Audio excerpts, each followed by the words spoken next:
안녕하세요. 박성곤 목사입니다. 저는 오늘부터 아우구스티누스의 신국론이라는 귀한 책을 여러분들에게 설명을 해드리도록 하겠습니다. 참 귀한 책이죠. 이 내용들을 통해서 하나님의 나라에 대한 참 은혜가 여러분들과 함께 공유되기를 소원해 봅니다. 이 책이 어떻게 만들어지게 된 것인가? 간단합니다. 이렇게 설명을 해볼게요. 미국이란 나라가 있죠. 초강대국이고 전 세계적으로 정치, 경제, 외교, 군사에 이르기까지 모든 세계를 이끌고 있다라고 생각을 하면 될 겁니다. 여러분들도 그게 동의하실 거예요. 그런 미국이 만약에 무너진다면 어떻게 될까? 그런 상상을 해본 분들이 있을지 모르겠어요. 사실상 그런 생각을 해볼 필요는 없으니까요. 당시 로마인들의 생각도 마찬가지였습니다. 로마는 전 세계의 중심이었고 전 세계의 문화와 군사 그리고 또 네, 경제까지도 이끌어가는 그런 초강대국이었습니다. 있을 수 없는 일이죠. 그런데 어느 날 로마가 실제로 무너지게 된 것입니다. 로마인들의 입장에서 봤을 땐 이건 굉장한 충격이었죠. 사실 로마는 누가 툭 하고 건드리기만 해도 그냥 무너질 수밖에 없는 그러한 국가였습니다. 그 이유는 퇴폐적인 사회, 부패한 황제와 정치인들, 그리고 질서가 없는 군대가 그 이유라고 볼 수 있죠. 그럼에도 불구하고 로마인들은 로마가 쇠약해진 이유 중 하나가, 가장 큰 이유 중 하나가 바로 기독교인들 때문이다라고 믿기 시작했어요. 왜 그랬는가? 한 가지의 예를 한번 들어보도록 하겠습니다. 어느 날 이 로마는 훈족의 공격을 받게 됩니다. 로마인들이 가장 두려워했던, 로마인들뿐만이 아니라 당시에 유럽인들이 가장 두려워했던 민족이 바로 훈족이에요. 이 훈족을 좀 말해보자면 상대편에서 항복을 하면 그냥 냅두는데, 만약에 항복을 하지 않고 저항을 하게 되면 어린아이, 노인, 여자, 남자, 심지어 짐승까지 남기지 않고 전부 죽여버립니다. 그리고 그 도성을 불태워버리고 아주 싹을 남기지 않는 거죠. 그 정도로 잔인한 민족이 훈족이었습니다. 이 소문이 워낙 많이 나 있기 때문에 유럽인들이 굉장히 두려워했던 것이죠.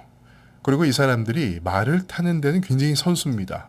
활을 막 쏘면서 달려오면서 공격을 하고 칼을 휘두르고, 좀 방어를 하고 싶어도 눈앞에 와 있으니까 방어를 못하고 무너지는 거예요. 그만큼 기동력이 우수했던 사람들이 바로 훈족이었습니다. 부족군대였어요. 당시 로마인들은 훈족들을 악마의 부대라고 이야기를 했습니다. 이 사람들이 얼마나 훈족을 무서워했냐 하면 로마인들이 신에게 죄를 질 때마다 신이 우리에게 악마의 부대를 보내어서 우리를 무섭게 응징하는데 그 악마의 부대가 훈족이다라고 생각을 했을 정도로 훈족을 두려워했단 말이죠. 자, 일이 터졌습니다. 아틸라가 이끄는 훈족이 라인강을 건너서 로마의 동쪽을 공격하기 시작한 것이죠. 로마는 발칵 뒤집어졌습니다. 이거 다급해진 거죠. 자신들이 무서워하는 그 공포의 훈족이 쳐들어왔으니까 큰일 난 거예요. 근데 앞서 말씀드린 것처럼 훈족을 두려워했던 것은 로마인들뿐만이 아니었습니다. 바로 그 옆집에 있던 고트족들도 마찬가지였어요. 근데 훈족을 로마가 혼자 감당하기에는 너무 힘들다 보니까 고트족에게 도움을 청하게 되고요. 로마와 고트족들은 이 훈족을 막아내기 위해서 지금의 프랑스 샬롱이라는 곳에서 반격을 하게 됩니다. 그게 그 유명한 카탈라우눔 전투예요. 이 전투를 통해서 정말 어마어마한 사람들이 죽게 되죠. 전쟁을 통해서 엄청난 사상자가 난 것입니다. 다행히도 고트족과 그리고 또 로마인들은 이 훈족을 막는데 성공을 하게 됩니다. 제가 여기서 고트족에 대한 이야기를 잠깐 나눴는데 그 이유는 다음에 여러분들에게 설명을 해드리도록 하겠습니다. 제가 이 이야기를 왜 꺼냈냐 하면요. 훈족이 로마를 쳐들어온 이유가 과연 무엇일까? 로마인들은 어떻게 생각했을까요? 제가 처음에 서두에서 말씀을 드렸죠. 신을 노하게 했기 때문이다. 로마의 신을 노하게 했기 때문에 그 신께서 노해서 훈족들을 통해 우리를 징벌한 것이다 라고 그들은 생각을 했습니다. 전쟁이 끝난 후에 로마의 신을 분노케 한 원인이 무엇일까? 로마인들은 생각하기 시작했습니다. 로마의 신을 분노케 한 그 이유는 바로 무신론자 때문인데 그 무신론자, 그들이 말한 무신론자란 바로 기독교인들을 말하는 것이었습니다. 무신론자인 기독교인들 때문에 로마의 신이 화가 나서 저 악마의 군대를 통해 우리를 짓밟으려 했다라는 것이죠. 기독교인들은 하나님을 믿죠. 예수님을 믿고 성령님을 믿습니다. 신을 믿고 있는데 왜 그들은 우리 기독교인들에게 무신론자라는 이야기를 한 것일까요? 그 이유는 우리가 로마의 사회를 좀 살펴볼 필요가 있습니다. 로마는요, 종교적으로 굉장히 개방적인 사회였습니다. 신들도 별별 신들이 다 있는 거죠. 로마의 영토가 큰 만큼 지배한 그 영토에서 좋은 신들은 전부 데리고 왔어요. 전부 가지고 왔어요. 뿐만 아니라 사람이라고 해도 좀 특별한 사람이다 싶으면 그 사람도 신으로 섬긴 곳이 바로 로마였습니다. 이처럼 이 사회 자체가 신을 배척하는 그런 사회가 아니라 다신교적 사회였다라는 것입니다. 자, 그렇다면은 이 기독교도 문제없이 받아들일 수 있는 것이 아닐까 싶은데요. 역사를 보면 유일하게 이 기독교만 박해를 하게 됩니다. 로마가 종교적인 관용에서 이 기독교만 쏙 빼놓고 유일하게 박해를 했다라는 것이죠. 그 이유가 무엇인가? 그 이유는 바로 앞서 말씀드린 것처럼 기독교인들이 무신론자였기 때문입니다. 전혀 이해가 안 되시죠? 종교적으로 개방되어 있다면 그냥 기독교도 받아들이면 되는데 왜 그들은 기독교만 딱 뽑아서 그렇게 박해를 했을까? 왜 그랬을까? 제가 그 부분을 이해를 시켜드리겠습니다. 우리가 그 고대 근동사를 좀 살펴보면은요, 신을 부정하는 사람들은 당시에는 거의 없었습니다. 제가 볼 땐 한 명도 없지 않았을까요? 다 신을 믿습니다. 모두가 신을 믿는데 그게 어떤 신이든 간에 사람들은 신들을 믿고 있었습니다. 한마디로 신이 없다라는 개념 자체가 그들에게는 없었어요. 신이 없다라는 것 자체가 우리 시대에는 그냥 무신론이라고 이야기를 하잖아요. 그런데 당시 시대에서는 신이 없다라고 생각하는 사람들은 없었어요. 무신론자라는 단어 자체가 에이디어스트라는 뜻이죠.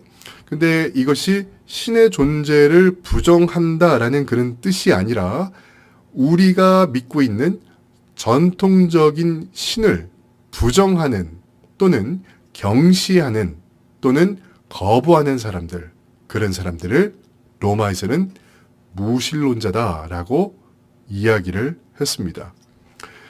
쉽게 말해서 내가 믿는 신 외에는 다른 신들을 인정하지 않는 것이에요. 다신주의적인 그런 사상을 가지고 있었던 로마인들에게는 이게 이해가 되지 않는 것이죠. 기독교인들은 분명하게 유일신을 섬기고 있었거든요. 근데 그런 모습이 로마인들 보기에는 신을 믿지 않는 그런 사람들처럼 보였던 것입니다. 왜? 너희 신만 신이야? 우리 신도 신이고 신은 여러분이 계시고 우리는 그 모든 신들을 존중해야 돼라고 로마인들은 생각을 하고 있었거든요. 이런 언어적인 맥락에서 보면 기독교인들이 무신론자들이 맞습니다. 맞는 건데요.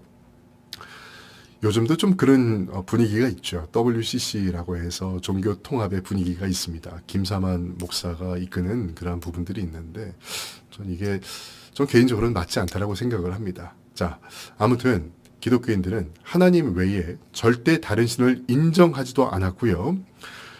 그리고 또 WCC의 주장처럼 각 신들을 통해서 하나의 신으로 통합된다 이런 주장, 이것은 당시에 그 로마인들이 생각하는 그런 다신론적인 생각이지요.